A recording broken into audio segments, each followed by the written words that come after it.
A Megger é uma empresa centenária, com mais de 130 anos de história. Ela atua em mais de 160 países ao redor do mundo e 30 desses países nós temos escritórios regionais. Nós teremos um suporte mais dedicado aos nossos clientes, teremos vendas diretas, assistência técnica, serviços de reparação e além de treinamentos e um foco direto no nosso cliente aqui no Brasil. Sejam muito bem-vindos a mais um episódio do Conexão Energia. Olha, meu amigo, hoje nós vamos falar de um assunto muito importante. Nesse setor onde nós estamos inseridos, uma decisão errada pode custar bilhões. E o compliance deixou de ser uma burocracia, passou a ser algo realmente do dia a dia das empresas. Fato. E eu lembro quando o termo começou a ser usado, quando muitas empresas tinham um departamento de compliance, mais por modismo do que pela necessidade institucional. Isso parece ter ficado para trás. Empresa séria hoje tem um departamento de compliance tecnicamente blindado e com pessoas gabaritadas para ocuparem esse espaço. O nosso convidado é uma referência nesse aspecto quando a gente pensa no segmento de energia. Sem dúvida, sem dúvida. Não só no segmento de energia, tá? Esse cara que está vindo aqui, além de ser um grande amigo meu, de fato é uma referência para todo o setor de riscos e compliance no Brasil. Já recebeu vários e vários prêmios, assim, muito bacana. Seja bem-vindo, Daniel Lança. Hoje está como diretor jurídico e de riscos e compliance da Gasmig, mas já foi diretor de riscos e compliance da CEMIG, quando nós trabalhamos juntos. Então, seja muito bem-vindo. Obrigado por ter aceitado aí o convite. Bem-vindo, Dani. Eu que agradeço, Tadeu. Prazer te conhecer, Léo. Vai ser um prazer a gente bater um papo aqui. Lembrando que essa conversa é um oferecimento de todos os parceiros que apoiam diretamente o Conexão Energia. Um abraço para a galera da Megger, testes e diagnósticos para sistemas elétricos, Visos, gestão de ativos para operação energética, RSJ, engenharia elétrica com foco em audiência e eficiência.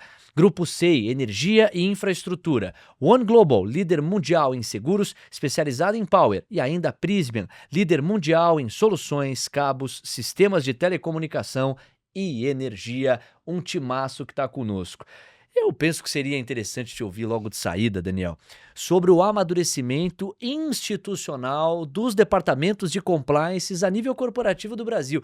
A introdução que eu fiz faz sentido? Não houve um certo modismo num primeiro momento e hoje uma formação consensual de que uma empresa séria não para de pé sem um compliance adequado?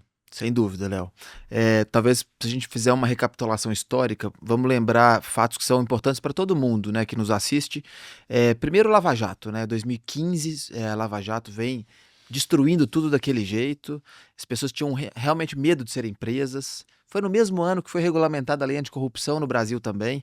Então ali acho que tinha 2 anos atrás, em 2013, quando a lei anticorrupção surgiu, tive aqueles movimentos de rua ali na Copa das Confederações pedindo também para acabar com corrupção e tal. Então acho que o Brasil acordou para esse assunto e foi mais ou menos um movimento global também, da Primavera Árabe, etc e tal. Ali as empresas entenderam que se elas não fizerem uma boa prevenção, elas vão pagar muito mais caro, né? Tem uma frase típica de se é caro ter compliance, é muito mais caro não ter compliance. E aí a coisa virou moda depois de um tempo, depois foi se estabelecendo, mas a verdade hoje é que, de fato, administradores não conseguem dormir bem se não tiverem um bom departamento de compliance. Isso precisa de um departamento com independência para falar o que acredita, para apontar coisas que precisam ser apontadas, para tirar a sujeira debaixo do tapete e colocar o bode na mesa, né? A gente precisa de fato de alguém para fazer isso e ao mesmo tempo não ser um compliance xerife da organização, sabe? Aquele lugar que fica louco para alguém fazer uma coisa errada para eu ir lá e punir e aquilo dá poder. O compliance tem que ser amigo do negócio, tem que ajudar a ganhar mais. Eu terminaria a minha resposta dizendo tem uma série que eu adoro, que é Billions. Acho que quem está nos assistindo já deve ter assistido. Tinha um compliance officer lá, super figura, e o cara era meio esse xerife. E aí o Axelrod chama ele e fala, cara, o que você faz aqui? E aí a pessoa fala, um discurso super bonito, eu vim aqui para pavimentar os caminhos da integridade. E aí o Bob Axelrod fala, não tem nada disso. O que você faz aqui tem 2 palavras, gestão de riscos. Você tem que me ajudar a performar o melhor possível sem pisar fora da linha. Nossa, bacana, né? Olha, Daniel, até para que o pessoal possa entender, fala assim, poxa, mas como é que nasce um gestor de risco, um gestor de compliance, né? Eu queria que você falasse um pouquinho assim da sua formação e como você se transformou num gestor de riscos de compliance hoje amplamente reconhecido no mercado. Legal. Ô, Tadeu, eu acho que não tem uma resposta pronta, porque como essa área de compliance é muito nova, né, como o Léo falou aqui, a gente tem assim, múltiplas histórias entre os colegas de compliance. Vou contar um pouquinho da minha, que eu acho que é curiosa. Eu comecei no setor público, né? Eu fui procurador em Minas e no Espírito Santo, então, como advogado público, eu tive experiências interessantes, mas também um pouco desafiadoras, né? Nos lugares onde eu estava, onde embora eu nunca vi uma operação de corrupção, uma operação controlada, mas a gente que é esperto entende nas entrelinhas, aquilo me marcou muito. E então eu resolvi, 3 meses antes de casar, pedir exoneração do cargo para voltar para casa. Compliance estava começando ali em 2014, 2015. Para ir para essa área, né? Então, como consultor, eu abri uma consultoria boutique lá em 2015 e consegui ajudar algumas empresas, grandes empresas que estavam envolvidas na Lava Jato, para então fazerem as suas estruturações, em alguns casos reestruturações de compliance que claramente não funcionaram, né, na época pré-Lava Jato. E esse foi o início de uma caminhada que não tem tanto tempo, né? A gente está falando de 10, 11 anos, mas que para a área de compliance é grande, Sim. né? Em 2015 eu escrevi um manual de compliance anticorrupção, depois fui descobrir, foi o primeiro manual anticorrupção do Brasil. Olha, Imagina, eu ainda era um moleque novo e tal, mas acho que eu bebi água limpa e depois disso consegui ajudar algumas empresas em consultoria até migrar para o setor corporativo. E eu realmente acredito, um pouco talvez assim em utopia, de que é possível a gente trabalhar, se não um mundo sem corrupção, mas ambientes controlados com integridade e confiança. E aí a empresa consegue performar muito melhor. Uma dúvida assim, até de eixo histórico, não deixa de ser, que é como é que o mundo corporativo se dava do ponto de vista da governança corporativa sem o compliance, quando o conceito de compliance ainda não estava consolidado. Do tipo, antes do Uber, a galera usava o táxi, né? Depois o Uber, ele reinventou isso em níveis outros. O compliance, ele reinventa algo que existia antes dele, que precede o compliance. O que era esse meio de governança corporativa? Legal. Essa é uma excelente pergunta e ajuda a entender o que o mundo consolidou como o movimento das 3 linhas. Antigamente chamavam 3 linhas de defesa, onde a primeira linha de defesa de uma organização são os próprios tomadores de decisão. Se esses caras tomarem decisões corretas e justas o tempo inteiro, você não precisa de controle. Mas a gente sabe que isso não acontece, né? Por várias razões. Se tinha antes do compliance, a primeira e o que a gente chamou de da terceira linha, que era a auditoria. A auditoria interna sempre existiu, mas a auditoria tem uma coisa meio xerife mesmo da organização, né? É uma área que ele pega as decisões depois que elas foram tomadas para ver se elas seguiram em linha ali a conformidade. Só que existe um abismo muito grande entre a auditoria fazer auditorias por amostragem, a posteriori, depois que elas pegam uma coisa errada, dificilmente elas conseguem corrigir o processo, e a primeira linha que toma decisões não necessariamente certas o tempo inteiro. Então, o mundo conseguiu entender que era preciso de ter mais uma linha, que é a segunda linha, que é essa área de compliance, de gestão de riscos, de conformidade, de qualidade, dependendo da organização, em que você faz essa ponte entre a auditoria, o controle interno ou externo e o tomador de decisão. Por isso que o compliance tem que ser amigo do negócio.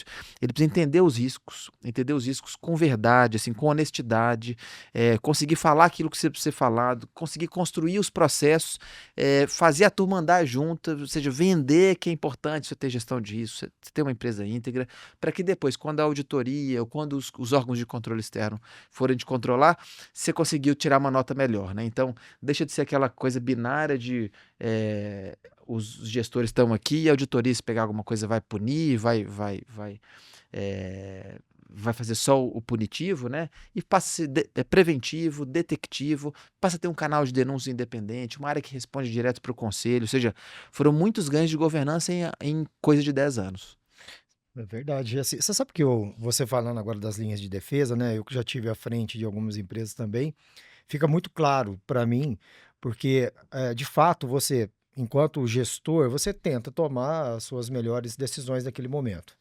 E aí, quando você vem para uma auditoria interna, parece que ela faz algo assim, esquece todo, parece que ela é um órgão totalmente, e ela é um órgão independente, mas que ela nunca trabalhou na empresa. Apartado, né? Totalmente apartado. E aí, é até algumas conclusões, você fica assim, olhando, falando, poxa, que conclusão é essa? Até parece que a pessoa não conhece a empresa. E a área de compliance e gestão de riscos, ela vem de fato para poder cobrir esse gap. E o mais legal, assim, e eu queria que você comentasse um pouco, essa questão de estar próximo do negócio. Né? A gente trabalhou junto e eu acho que assim, a nossa amizade ficou muito forte justamente porque a gente trabalhou muito forte nessa questão. Né? Os líderes das áreas juntos fez com que todas as áreas, todos os membros também conversassem de uma forma muito mais próxima, né?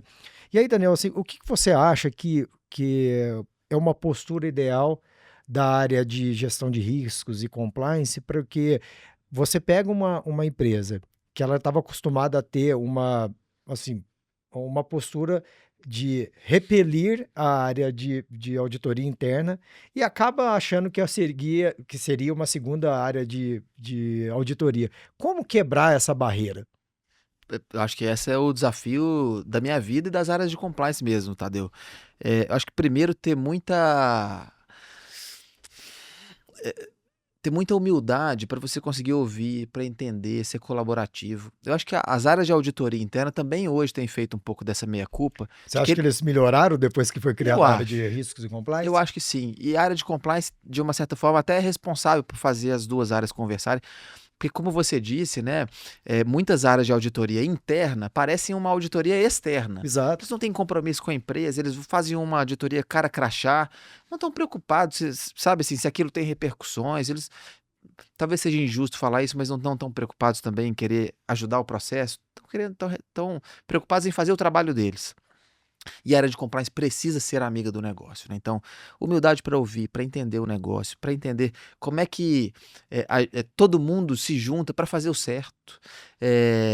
Conseguir colocar regras e treinar e capacitar e fazer a turma caminhar dentro de uma mesma direção. Acho que o maior esforço da área de compliance é um esforço quase assim, psicológico, né? É de juntar todo mundo para nadar na mesma direção, de conformidade, né? De integridade, de fazer o que é certo e tal, e fazer essa ponte com a auditoria interna. Então, o compliance que é xerife, que chega e quer mandar e quer punir as pessoas, esse cara não dura muito tempo, né? Ou ele se queima, ou ele acaba estragando o ambiente da empresa.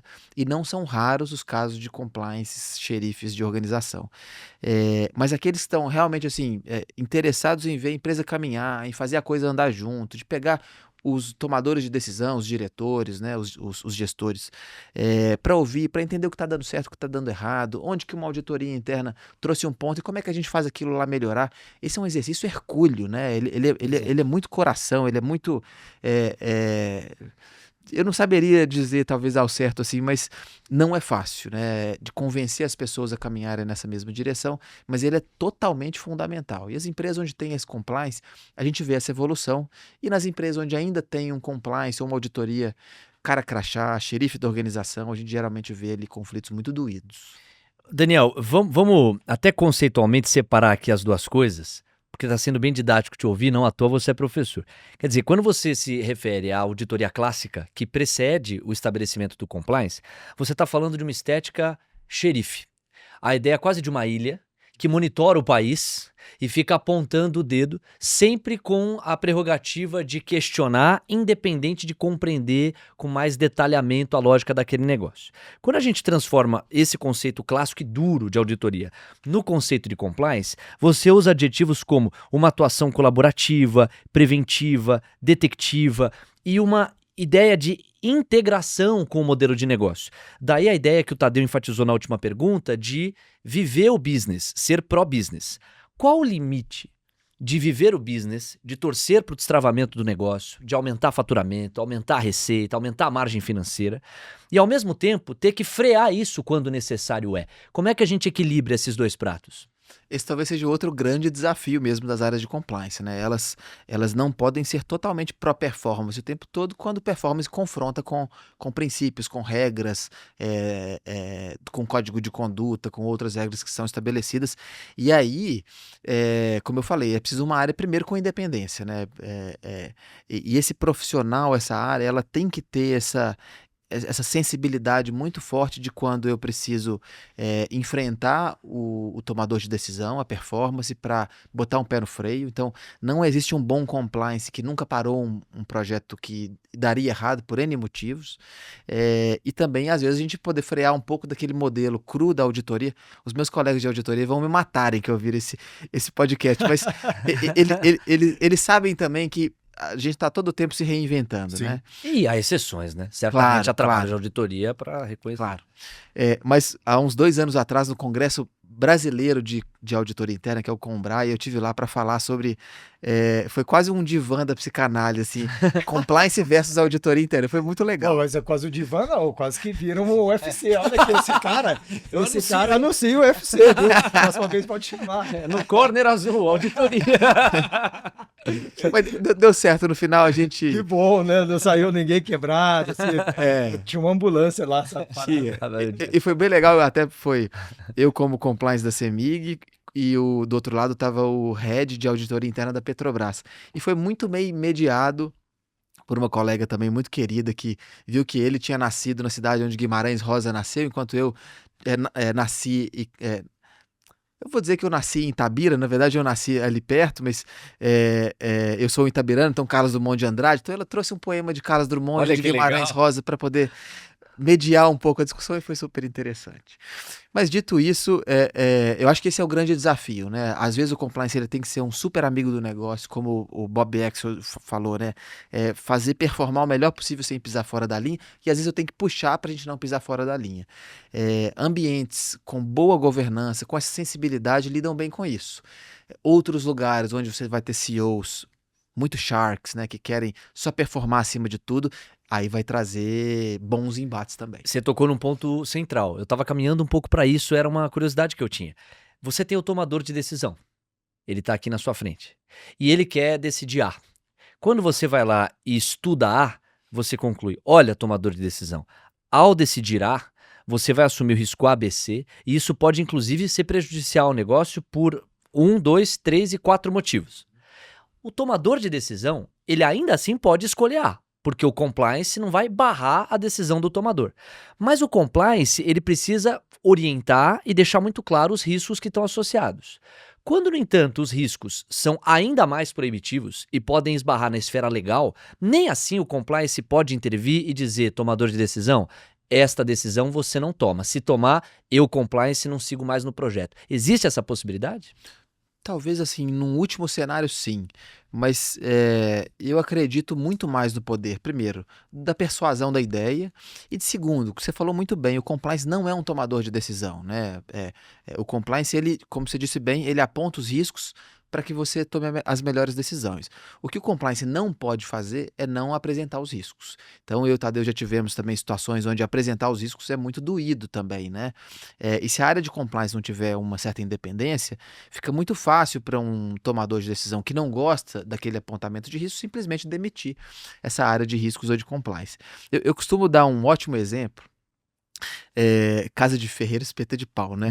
Eu comprei um notebook há uns anos atrás e ele veio sem antivírus. E aí, quando eu comecei a mexer e tal... Veio o seu compliance. Aí veio o pedido do Avast, sei lá, qualquer desses, para falar, compre aqui o meu antivírus, né? Custa tantos reais por ano. E aí eles fizeram uma coisa super interessante, que eu acho que é o papel da área de gestão de riscos e de compliance. Eles colocaram um pop-up que não tinha aquele xizinho. E tá falando, ó, o seu computador está sem antivírus. Compre tantos reais por ano. E aí você tinha 2 botões que você podia clicar para o pop-up desaparecer. O primeiro era, compre aqui por R$ 199 por ano. Sabe qual era o segundo botão? Qual? Aceitar o risco. Olha que interessante. A área de risco é essa, né? Não é você dizer assim, você tem que tomar essa decisão. É dizer assim, estão aqui os riscos. Você quer tomar a decisão?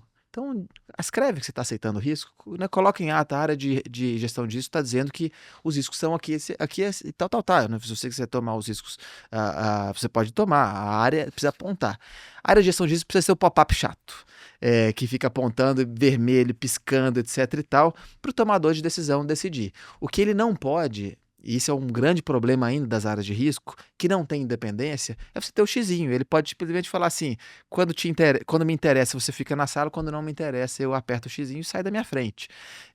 A gente está chegando num nível de maturidade para ter essa governança, mas não é fácil. E você sabe que eu queria trazer assim um pouco mais de amplitude para esses exemplos que você está falando, até porque o nosso time aqui, né, que está aqui presente, é legal trazer essas Muito, informações e as pessoas que estão nos acompanhando para entender uma situação. Eu queria que você desse um exemplo, né, de uma situação onde você se deparou com uma questão de risco e como que ela foi bem conduzida, né, do ponto de vista de compliance, de gestão. Você podia trazer aqui para a gente, por favor? Claro, com todos os acordos de confidencialidade que eu tenho escritos e assinados, mas acho que dá para a gente tentar pensar em bons exemplos juntos. No caso de estatal, talvez ainda seja pior, porque além de ser uma empresa que está no mercado competitivo e tal, tem 1000 leis, regulações e tal. Quando as leis e regulações elas são preto no branco, fica fácil para o trabalho de compliance. Você aponta dizendo, ó, nesse caminho aqui... Eu não vou falar assim, você não pode ir, porque o diretor estatutário e tal, ele tem a decisão ele tem a prerrogativa de tomar qualquer decisão. E todo mundo ali é gente velha, né? Não preciso ficar sendo babá. Mas quando você coloca assim, a lei fala que isso aqui não pode, o normativo fala que isso não pode, fica fácil. Acho que o grande desafio é quando as áreas são cinzentas. E, vamos dizer, boa parte da vida nas empresas são áreas cinzentas, né? Não é que se você tomar a decisão assim, você vai para a cadeia, se você não tomar, tá tudo certo. Mas é assim... Tem um cobertor curto aqui, né? Tem dilemas éticos mesmo. Se eu tomo uma decisão para cá, eu vou abrir um pedaço do cobertor, meu pé vai ficar descoberto. Se eu puxar para cá, meu peito vai ficar descoberto, né? Então, acho que tem muitos bons exemplos disso.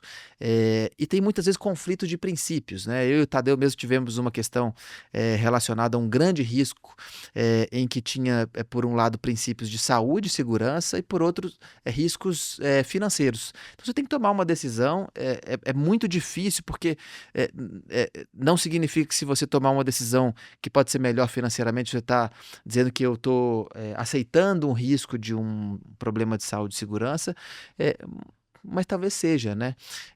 E é muito difícil também para um tomador final de decisão, para um CEO, porque ele lida o tempo inteiro com conflito de princípios. E acho que eu terminaria dizendo assim, é muito importante, talvez mais do que nunca, a gente ter bem claro quais são os nossos princípios fundamentais. Porque quando você tem uma multiplicidade de princípios, tem assim, foco no cliente, foco no resultado, não existe dois focos. Eu não consigo focar em duas coisas. Se eu estou focando no meu dedo, eu não estou focando em mais nada. Se eu tivesse que perguntar para vocês que estão nos assistindo, qual é o foco da sua empresa? Se o foco for o cliente o tempo todo, isso é um super problema, porque eu vou fazer tudo para dar certo no meu cliente. Se o foco for retorno para o acionista, você tem um super problema, né? Porque se você dá foco no acionista a todo custo, você vai ter outros problemas e pode ficar até mais caro. No final das contas, a vida é sempre um grande conflito entre princípios e você tem que ficar equilibrando esses pratinhos o tempo inteiro. Então, ser um presidente, ser um diretor estatutário tem essas dificuldades e o compliance está lá muitas vezes para ser o cara chato, né? O pop-up que vai apontar e aí você vai tomar a decisão. Eu estou só apresentando os riscos. E eu ainda estou pensando muito na imagem que você propôs como pop-up e fazendo uma analogia paralela, me remeter a uma imagem assim de uma sala, da sua casa, pode ser, e aí você está andando e você vê um papel ali no chão da sala.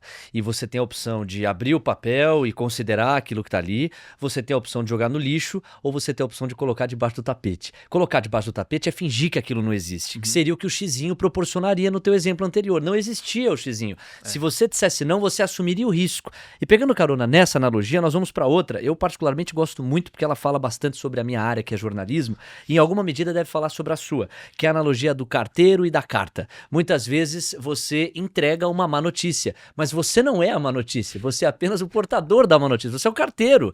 Se quiserem brigar, que briguem com a carta. O que me remete à pergunta: atuar no compliance não implica uma profunda inteligência interrelacional e uma capacidade política. Não estou falando de politicagem, não estou falando de capacidade politiqueira, de puxa-saquismo, não me entenda mal, mas é a ideia política de saber comunicar uma mensagem para um gestor A de um jeito completamente diferente que você teria que comunicar se você estivesse diante de um gestor B de perfil completamente diferente. Eu queria te ouvir sobre essa dinâmica meio camaleônica, mas depois de mandar um abraço para toda a galera que apoia diretamente o nosso projeto, e tem gente cada vez mais com a gente. A Megger está conosco desde o primeiro capítulo das edições do Conexão Energia. E quando a gente fala em teste de isolação, a gente fala nesse escudo, nessa marca, nessa maneira de fazer. É uma referência mundial em qualidade, robustez e segurança. A Megger vai muito além do megômetro. A empresa oferece o portfólio mais completo do mercado para ensaios em ativos elétricos.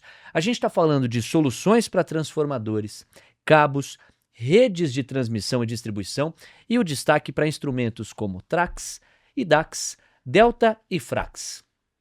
Tem fôlego, hein? Com foco em gestão de ativos e monitoramento, a Megger é líder em ensaios avançados e confiabilidade elétrica. Pensou em teste elétrico, a Megger tem a solução. É isso E aí? Essa é mais uma das perguntas de $1 milhão. Você tá coberto de razão, e isso cansa, né? A gente falava em off aqui antes do episódio começar, como é cansativo mesmo esse trabalho de equilibrar todos esses pratos, saber falar da forma correta. E é isso mesmo. Acho que esse é um dos grandes desafios. Quem quer estar numa posição assim tem que saber lidar com isso mesmo.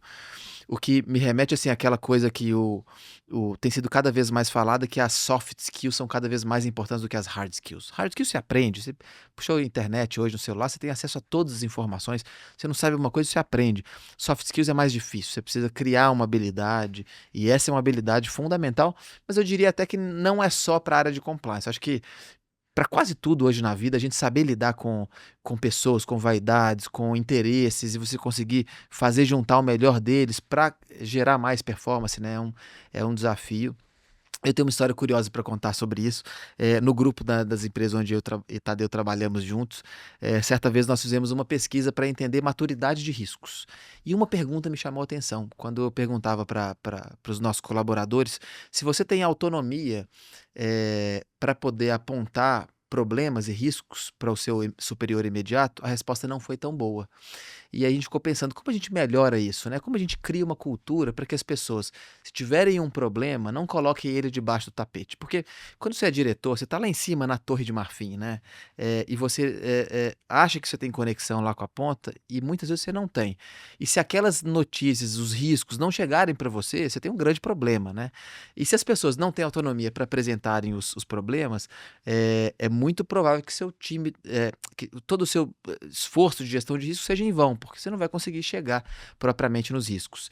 Então nós começamos a pensar em o que a gente pode fazer para isso, e aí nos veio uma ideia super interessante, lúdica, porque hoje o lúdico comunica muito mais do que uma conversa chata da área de compliance de riscos, que foi criar um mascote. E nós criamos o mascote do bode, né, Tadeu?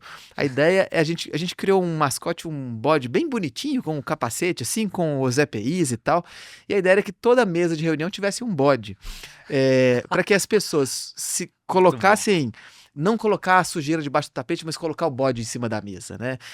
Então a ideia era que a gente criasse essa cultura do bode, e o bode tem todas as reuniões, e o bode traz uma notícia sobre como é importante você fazer bem gestão de riscos, de que a empresa ela quer que as pessoas step up, né? Que elas falem quando elas têm vê alguma coisa errado, porque o ser humano naturalmente é o oposto, né? A gente tende quando a gente está diante de uma notícia ruim, de um risco, de uma incerteza, da gente simplesmente fechar os olhos. Eu tenho uma filha de 3 anos, a Elis, e ela gosta muito de brincar de esconde-esconde. Ou pique-esconde, eu não sei como chama aqui em São Paulo, né? Mas, e aí ela vai brincar e ela se esconde num lugar onde claramente eu consigo vê-la, mas ela fecha os olhos assim, e na cabeça dela, se eu fechei os olhos e eu não tô vendo, ele também não tá me vendo. A gente ri, mas a gente é igualzinho. Imagina quando você fala numa empresa assim, poxa, será que essa barragem pode cair? O que as pessoas da empresa falam? Não, imagina, o que é isso? Bater na madeira 3 vezes, espanta. Imagina. Fecha o olho. Nem fala isso, porque eu não quero trazer negatividade. quanto na verdade a gestão de riscos é o contrário, né? Quanto mais a gente olhar no olho do risco, quanto mais a gente conseguir entender como ele se materializa, a gente perceber as suas causas, entender o que vai acontecer se aquilo acontecer, como é que aquele risco se desdobra numa crise, a gente consegue, primeiro, evitar, né, mitigar que ele aconteça, e segundo, responder mais rapidamente se ele acontecer.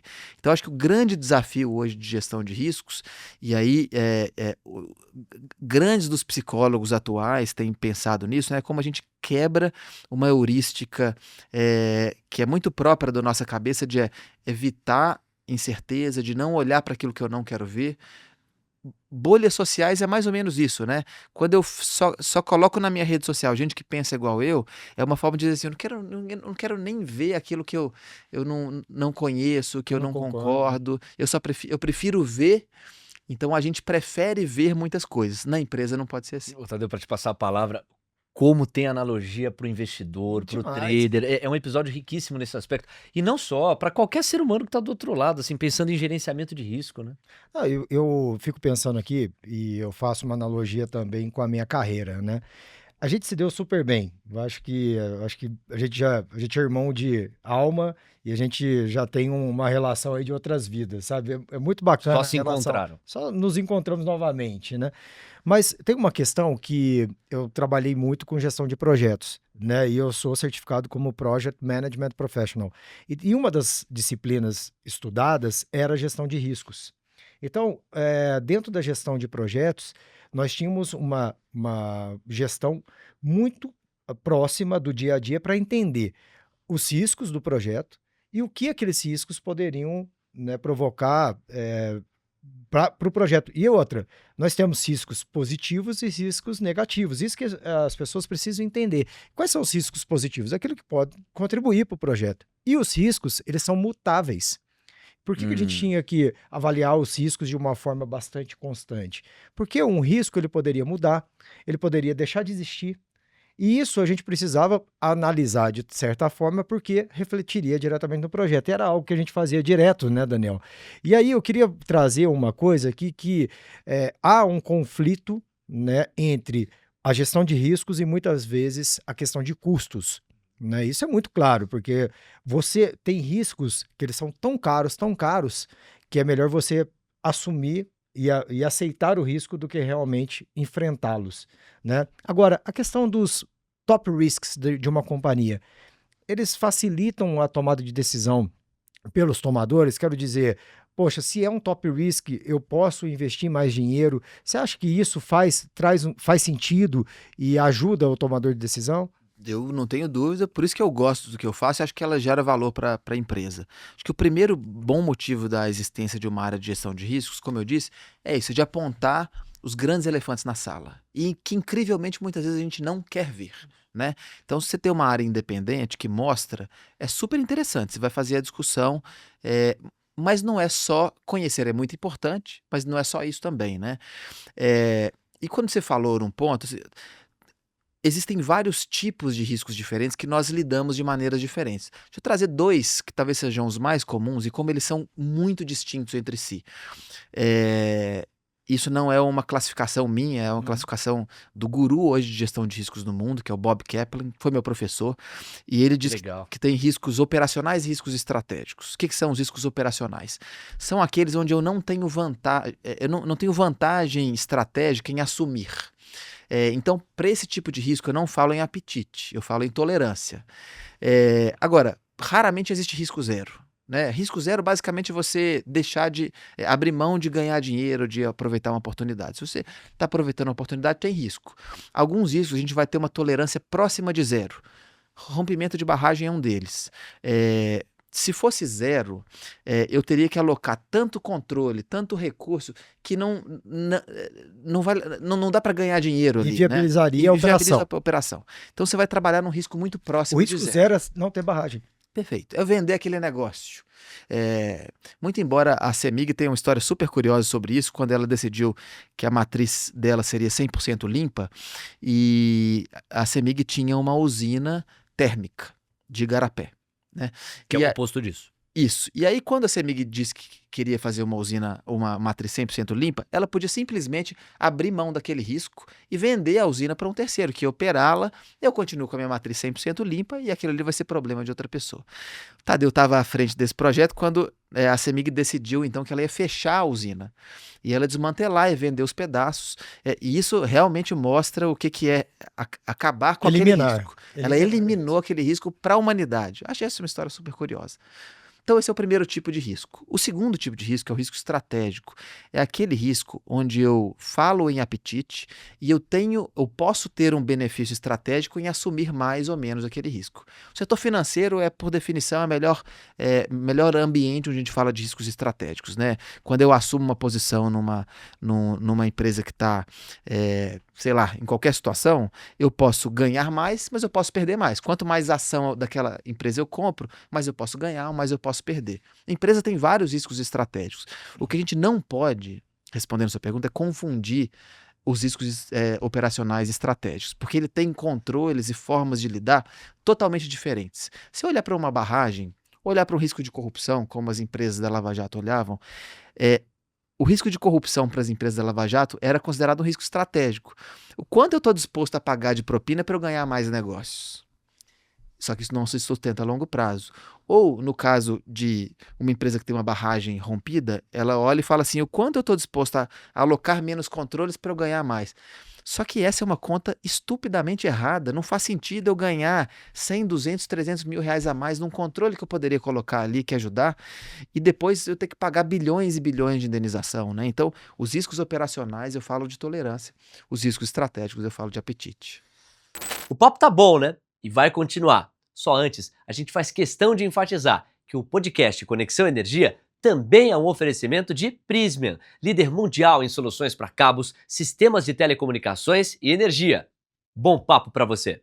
Puxa vida, e pensar em mercado financeiro é o tempo todo tensionar risco e retorno. No fim do dia, essa é a decisão que o alocador de recursos, o cara que vai construir o portfólio, ele vai se fazer essa pergunta o tempo todo. Qual é o risco que eu estou assumindo versus o retorno que potencialmente essa alocação tem? Então me lembrei disso. Quando você fala que eliminar o risco é praticamente se livrar de um determinado eixo e não lucrar nem ter prejuízo com ele, eu lembrei, para fazer aqui a analogia poética, você falou de Carlos Drummond, que é da cidade a qual você pertence, e que Guimarães Rosa, mineiro também que é, de uma cidade vizinha, não sei se tão próxima, ele... Cordisburgo, perto ou longe? Pertinho, então cidade próxima. E ele dizia, né, viver é perigoso. Ou seja, é impossível a gente assumir a concepção da vida sem compreender que ela abarca risco o tempo todo. Viver é perigoso. E aí a pergunta próxima que eu te faço é a seguinte, você deu um exemplo saboroso e de conhecimento público. Então agora eu vou te colocar numa encruzilhada que eu acho que vai ser didática para o nosso público. Você está no compliance da Petrobras. Vivíamos aqueles anos que coincidem com o governo Dilma, em que o modelo de negócio, depois dos fatos apurados permitiram constatar, o modelo de negócio da Petrobras pressupunha o pagamento de propina para que a roda do business girasse. Você faz parte de uma reunião, você está sendo consultado pelos tomadores de decisão e um ou outro vai lá e diz assim, Daniel, se nós não liberarmos essa propina X, essa roda do negócio ela vai travar. Eu não consigo caminhar com as próprias pernas aqui, a empresa vai dar uma estacionada. Como é que se lida com esse tipo? Porque aí a gente está falando de código penal, né? A gente está falando de crime.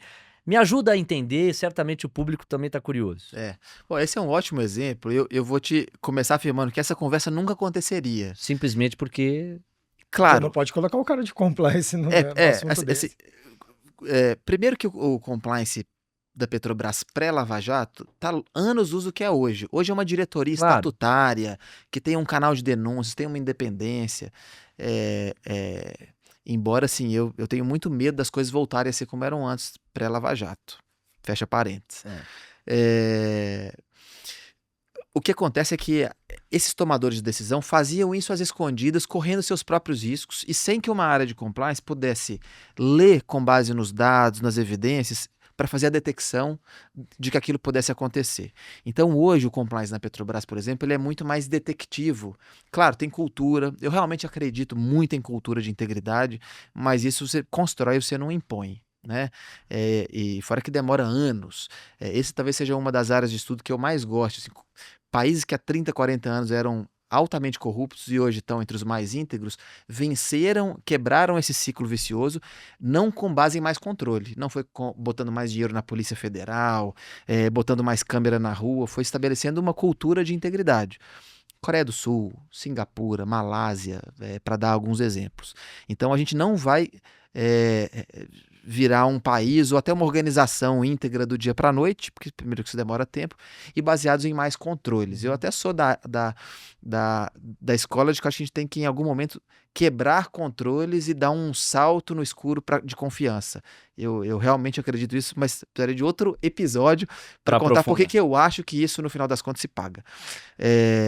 Mas os controles detectivos também são muito importantes. Você ter condições de saber que esse cara, se ele tiver totalmente ligado numa operação de propina, ele vai fazer aquilo dar certo, como ele não consegue avançar na governança da empresa e eu consigo detectar aquilo ali. Então, agora tem um ponto aqui, que é o seguinte, se você assume a premissa de que existe um departamento de compliance, a minha pergunta vira uma pergunta tola, no sentido da independência do termo. Porque existindo um departamento de compliance, não é razoável que o cara que queira jogar fora das 4 linhas cheque se ele pode fazê-lo com um compliance independente. Mas não é a premissa que eu assumi para a pergunta. A premissa que eu assumi é qual era a governança corporativa da Petrobras efetivamente na época, qual que era o distanciamento que, se houvesse alguma coisa próxima do compliance, esse departamento tinha, e se esse departamento não era envolvido também naquelas decisões, que é uma informação que eu não tenho, mas eu acho que o exemplo ele ilustra exatamente a necessidade de você ter essa blindagem técnica para o compliance atuar, não é isso, Daniel? Perfeito. Vou dizer assim, das bases de qualquer empresa que tenha um bom compliance. O primeiro, pode parecer uma idiotice, mas é sempre o número 1, que é o tone of the top, é o comprometimento da autodireção. Se a autodireção não for íntegra, você vai botar um compliance, ele vai ser de papel, ele não vai funcionar. A gente está falando isso agora, né, Tadeu? Se o CEO, se a empresa não tiver afim de compliance, cara, não vai rolar. Você pode contratar os melhores profissionais, não vai dar certo. Então, primeiro, a empresa tem que querer ser compliance. E ainda assim, você tem que ter um compliance independente, que tenha acesso a qualquer reunião, qualquer documento, qualquer informação. Ele tem que ser entrão muitas vezes. Embora eu falei aqui que eu acho que a gente precisa partir do pressuposto da confiança, mas tem uma frase que eu adoro, né?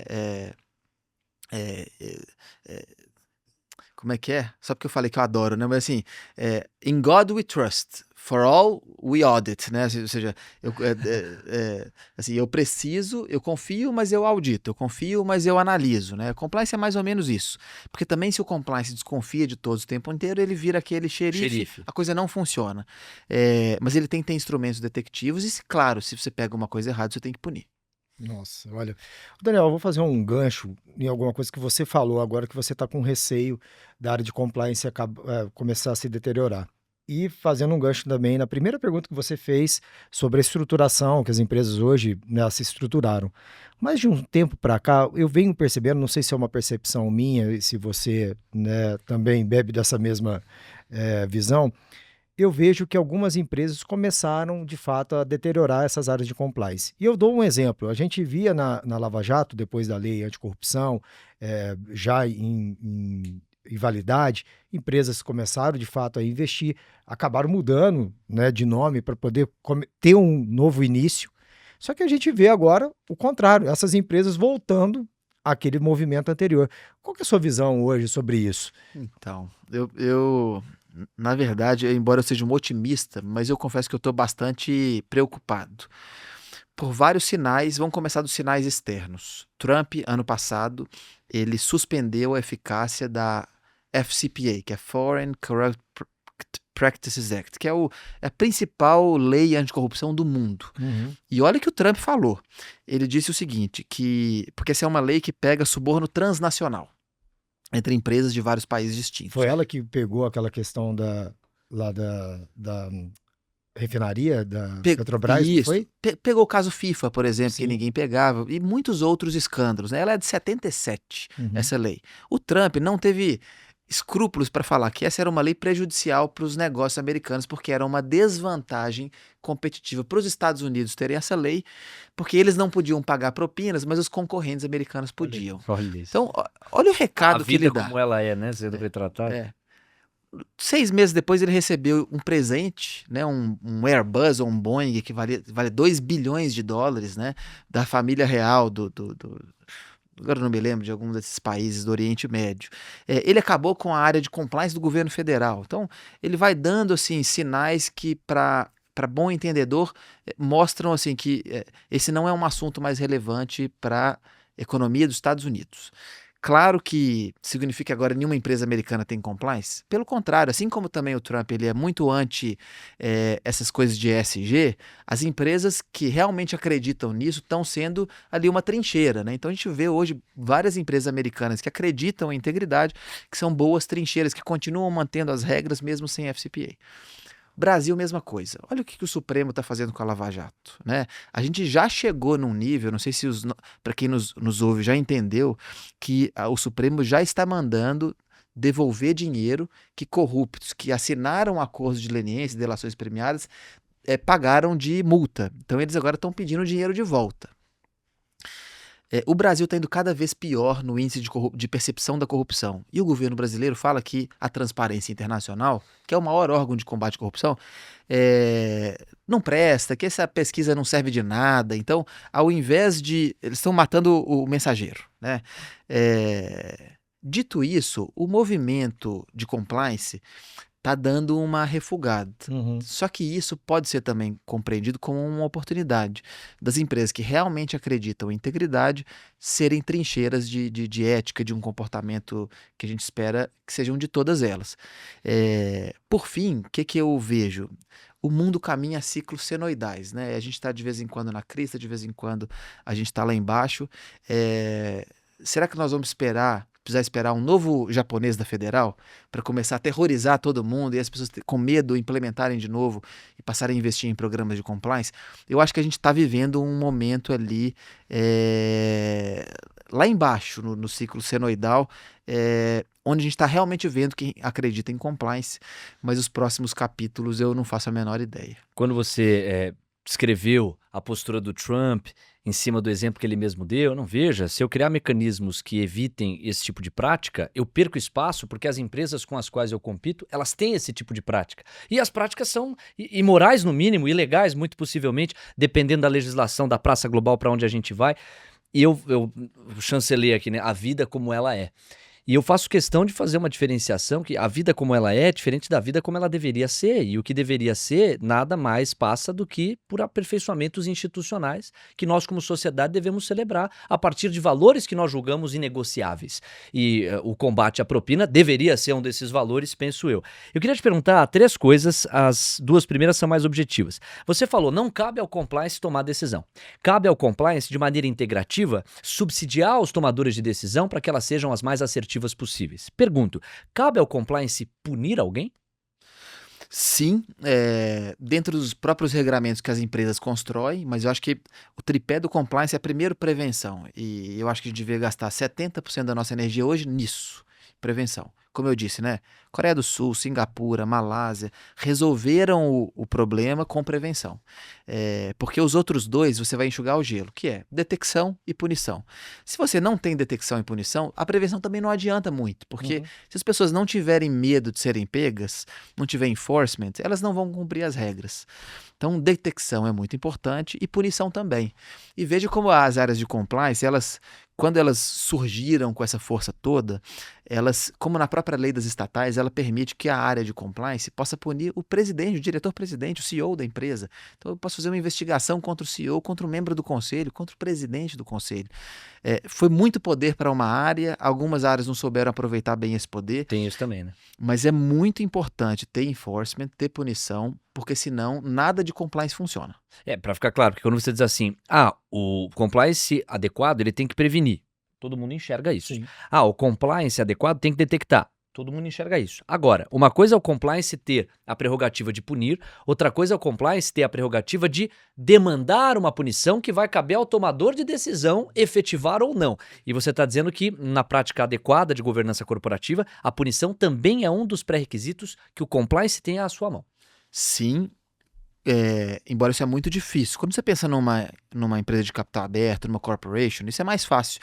Os acionistas criam uma regra para dizer ninguém está acima da lei, ninguém está acima das normas da empresa. Agora, numa empresa familiar, Nossa. como é que a gente faz isso, né? É. Aí o compliance, eu vou mandar embora o dono da empresa, né? Não vai, né? Você vai ter que criar ali, por isso que o tone of the top, eu disse, é o mais importante. Porque se o dono da empresa entende a importância de compliance, ele vai ser o primeiro a cumprir. Se não, vai ser muito difícil você ter um compliance. Agora, olha isso aqui, paradoxal. E quando os mecanismos legítimos e necessários do compliance são utilizados a fim de prejudicar alguém? Vamos para um exemplo clássico. Nós temos 10 funcionários. E o Tadeu não está em alta conta dos 9 aqui, não. Os 9 olham pro Tadeu e falam assim, não, Tadeu, o Tadeu, a gente precisa tirar o Tadeu daqui.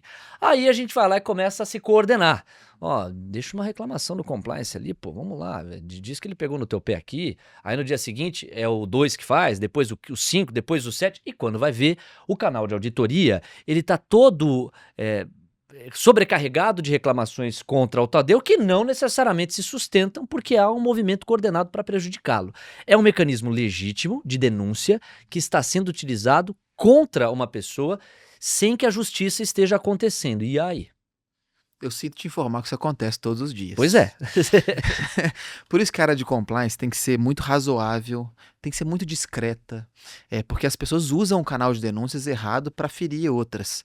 A nossa legislação, quando ela fala do canal de denúncia, ela fala que as empresas têm que, número 1, garantir anonimato e confidencialidade nas investigações e garantir a proteção à não retaliação. Então vamos lá. Se você tem um chefe, você denuncia o seu chefe por uma coisa que realmente pode ter acontecido, que tem indício de que aconteceu, o seu chefe não pode te retaliar. Se ele retaliar, é muito pior do que ele ter te assediado, etc e tal. Então isso é meio que a regra de ouro do compliance. A outra é que ela garante proteção aos denunciantes de boa fé. Isso é a expressão da lei. O que é denunciante de boa fé? Aí é outros 500, mas acho que todos os profissionais de compliance que estão nos ouvindo, ou quem trabalha em empresas que estão em compliance, tem que ter essa certeza, o compliance só vai funcionar se ele for muito justo. E aí, eu não consigo, claro, contar nenhuma história, mas o que eu posso dizer é, a gente sofre todos os dias com isso, de pressão de todos os lados, de instrumentalização da área de compliance, mas aquele negócio que o pessoal fala, né, quem vê as cachaças que eu tomo, não viu os tombos que eu já levei, né? A área de compliance vai morrer calada porque a gente não pode falar. Mas, de fato, é um ambiente de muito embate. Olha. Fico pensando aqui o que tem de subjetividade e de objetividade em cases como esse, né? Porque, é objetivo. Fulano fez uma denúncia contra ciclano. Ok, mas o teor, se eu não tenho indícios concretos que sustentem aquela denúncia, o teor dela vai esbarrar mais na subjetividade do que na objetividade. Isso contrata um outro desafio para vocês. Sim. E ainda tem mais uma coisa. Geralmente as áreas de compliance são muito corretas nessa coisa do sigilo. Elas não vazam que nós estamos investigando fulaninho por 10 denúncias que chegaram. Mas quem entrou com a denúncia vaza. Isso. E aí, o intuito todo ali é de atacar aquela pessoa, né? Então a gente tem que ter muito cuidado, as áreas de compliance em especial, para não deixarem ser instrumentalizadas. Tempo passa a torcida brasileira. Tem mais uma aí, Tadeu, antes de eu pagar mais um... Paga mais um. Mais um recado a gente aqui? já faz uma última. Fechado. Pra encerrar. Porque o tempo tá voando. Essa não é uma pergunta aí. Bem difícil. Tem umas 5 aqui. Vamos ver por onde o Tadeu vai nos levar. Mas antes, um abraço pra galera da Visos. Uma reflexão para você ao falar dessa marca, gestora de ativos do setor elétrico, com mais de 15 anos de experiência e um portfólio de 8,8 gigawatts de potência instalada. A empresa atua em geração, transmissão e BESS, com mais de 170 profissionais espalhados por todo o Brasil. Gente! Isso reúne engenharia, operação, manutenção, regulamentação, meio ambiente e segurança do trabalho. Para a gente sempre uma honra também poder contar com avisos aqui no time do Conexão Energia. Olha, eu vou fazer uma pergunta para você que é assim, eu acho que o que vai valer aqui é como a gente pode transformar a área de compliance numa vantagem competitiva para uma empresa. Eu acho que isso é para poder trazer, de fato, isso transformar em números, que no final das contas é o que os Sim. investidores, os proprietários de empresas, eles querem. Como que a gente faria isso? Eu acho que essa pergunta, ela é muito interessante, ela meio que já se responde em si, que eu acho que o primeiro ponto é, nós realmente acreditamos que isso é uma vantagem competitiva. Por quê? Se a gente liberar o vale tudo, as empresas vão ter como vantagem competitiva o pagamento de propina. Quem paga mais propina ganha um contrato, ganha um negócio. Isso é muito ruim, né? A gente quebra meritocracia, a gente quebra assim, toda a base do capitalismo que a gente demorou muito tempo para criar, né? O Adam Smith, que é um dos criadores do capitalismo moderno, ele já falava isso, né? Confiança é a base de tudo. Se a gente começar a trabalhar com base na desconfiança, como uma vantagem competitiva, a gente está na água. Então, a gente precisa partir desse pressuposto. Tem gente que não tem esse mesmo pressuposto. Com essas pessoas não tem jeito de competir.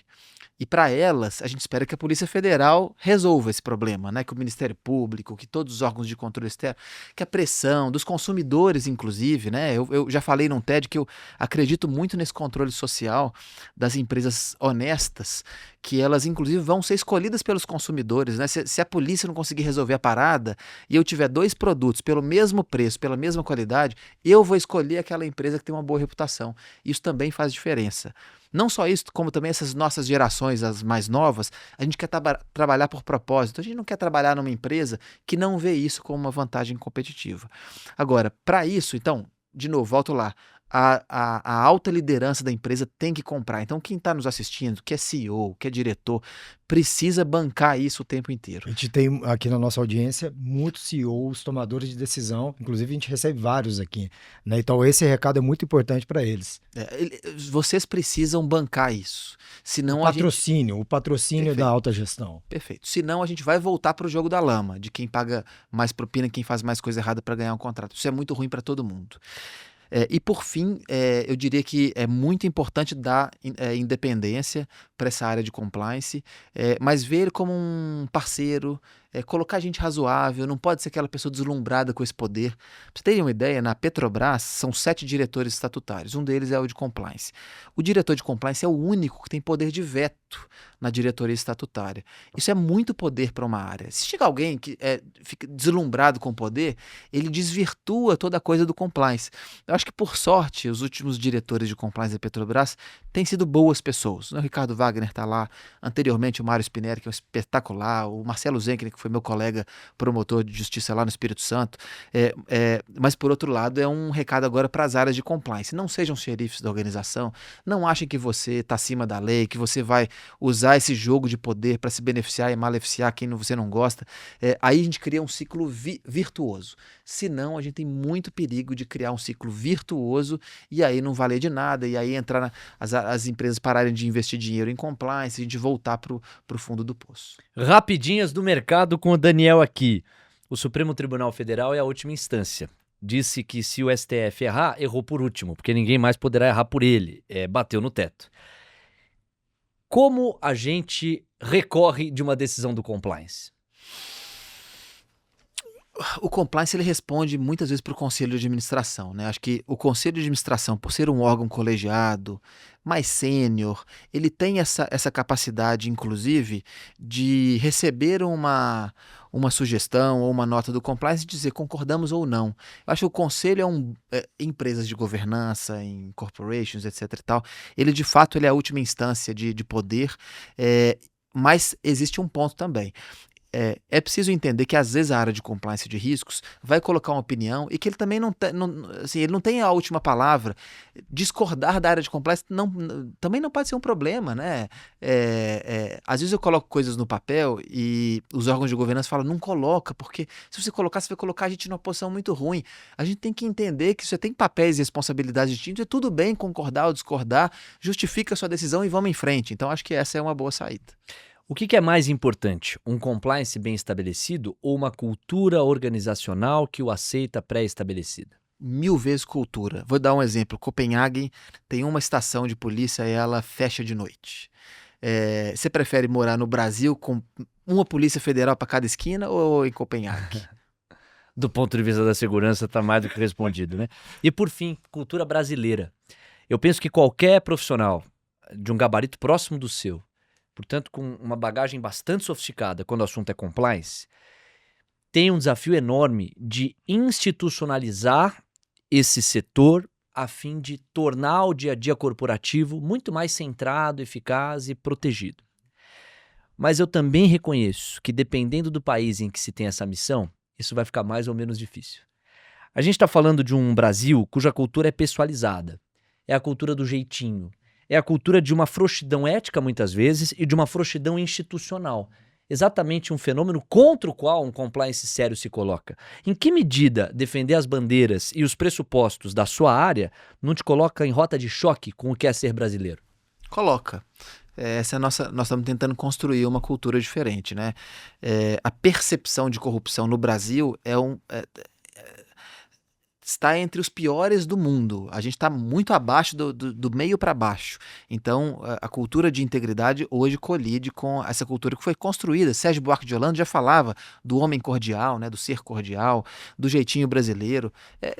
Precisamos entender que é um choque, sim, mas que a gente está construindo a nossa cultura, né? Então, ter essa percepção é o primeiro passo para a gente construir uma cultura melhor. E esse homem cordial, muita gente engole com casca e tudo, no sentido de um homem educado, generoso, e é um homem passional, emotivo, né? Que muitas vezes troca o institucional pelo coleguismo. Bem legal. Olha, Daniel Lança, diretor jurídico de compliance da Gasmig. A última que eu separei é se no setor de energia tem alguma peculiaridade quando a gente pensa em compliance, respeitando aqui o segmento do público, né? De repente a curiosidade da pessoa que estuda muito a área e fala assim, pô, será que pensar em compliance para o setor de energia tem um adicional, alguma coisa mais específica? Tem ou mesma essência de qualquer outro compliance? Acho que tem especificidades, né? Empresas no ambiente regulado lidam com órgãos públicos, sempre um perigo, porque a corrupção hoje no Brasil ela exige que seja entre um privado e um público. Então, muito cuidado nas interações com o setor público e agentes públicos. A outra é que a gente está lidando com grandes riscos socioambientais, de saúde e segurança, linha viva, barragem. Então, do ponto de vista de gestão de riscos, tem muitos riscos que a gente precisa tomar cuidado. E esses riscos que são operacionais, eles são procedimento, treinamento, cultura, né, Tadeu? Tadeu era um grande parceiro. Teria 1000 exemplos para falar de como o Tadeu realmente ele compra. Eu já vi ele chamando a atenção de colegas em reunião de diretoria, porque estava dirigindo e falando no celular. Isso não pode, né? A gente tem que mesmo mudar essa cultura. Nossa, mas esse fica para o outro dia. Esse episódio, né? E é verdade isso. A gente estava indo, eu passei por um colega, o colega falando ao telefone, dirigindo. Quando a gente chegou na reunião, eu tive que falar, porque eu acho que observação de segurança. É uma observação de segurança, é uma questão de risco, né? Você não pode assumir o risco de dirigir e perder a atenção, porque você pode provocar, né, alguma coisa muito ruim para uma pessoa que não tem nada a ver com aquilo. Mas olha, mais um best-seller, não? Mais um, vai ser difícil o nosso top 3, hein? Nossa, a gente fica aqui discutindo, cara, vai ser top 3, não vai ser. Mas, Daniel, a gente chega agora num momento, cara, que é um momento muito esperado. Opa! É o momento da sacola vermelha. Opa! A Megger, nossa patrocinadora, ela agracia os nossos convidados com alguns mimos. Então, eu queria já te entregar e agradecer. Cara, olha, eu te falei, não falei? Falou. Eu falei assim, olha, eu vou trazer um cara aqui sensacional. Sensacional, e eu tenho certeza que quem está acompanhando aqui, vai acompanhar, vai ali deixar um like a mais, porque, assim, foi muito bacana.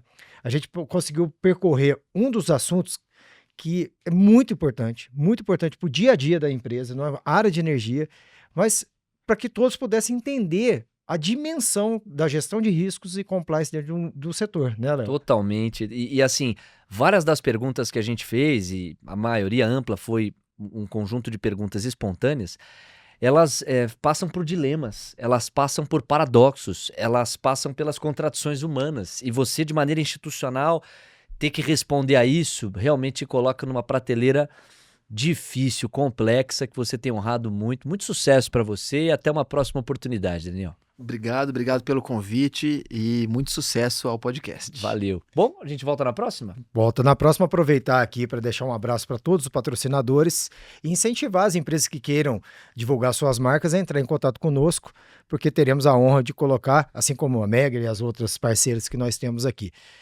Conexão Energia, um projeto, né, de autoria minha, junto com a Traders, o TC, né, contando aqui com o Léo.